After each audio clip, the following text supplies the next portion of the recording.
그렇다면 양측의 주장이 어디에서 어떻게 충돌하는지, 논란을 매듭짓기 위해선 어떤 것이 더 확인돼야 하는지 최승기 기자가 정리했습니다. 논란의 시작, 특혜 휴가 의혹입니다. 추 장관 아들 서모 씨는 카투사로 복무했는데 2017년 6월 5일에 병가를 한번 나간 뒤에 한 번 병가를 더 연장했습니다. 그리고는 다시 나흘 연가를 더 써서 복귀는 27일에 했습니다.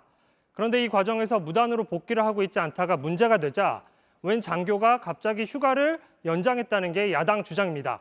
하지만 서 씨 측은 관련 절차를 밟았다면서 이렇게 병원 진단서를 공개했습니다. 정경두 국방부 장관도 일부 행정 절차 미비는 인정했지만 문제는 없다는 입장입니다. 야당으로서는 무단 이탈에 추가 증거가 필요한 셈인데요. 하지만 서 씨 측도 휴가 연장 조치는 누가 어떻게 취해 준 것인지에 대해선 추가 해명이 필요한 상황입니다.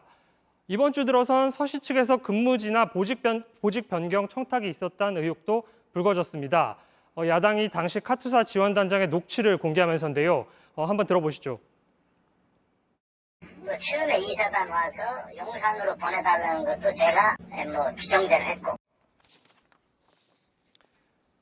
보직 청탁 의혹은 평창 동계올림픽을 앞두고 서 씨를 통역병으로 뽑아달라고 했다, 이런 겁니다. 여기에 대해서 송영무 당시 국방장관이 이런 요청이 있었다고 인터뷰를 하기도 했는데요. 하지만 추 장관 측은 자격 있는 사람이 결과적으로 안 뽑힌 건데 그게 왜 청탁이냐는 입장입니다.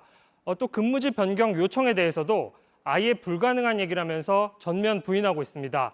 그런데 야당이 결국 밝혀내려고 하는 건 추 장관의 개입 여부겠죠. 현재로서는 일단 추 장관 주변 보좌관들만 도마에 오른 상태입니다. 당시 부대 관계자 녹취도 한번 들어보시죠. 그걸 보좌관이 굳이 해야 되지? 그렇게 했었습니다. 통역병 청탁 의혹엔 민주당의 국방부로 파견 나가 있던 국방장관 보좌관이 등장합니다.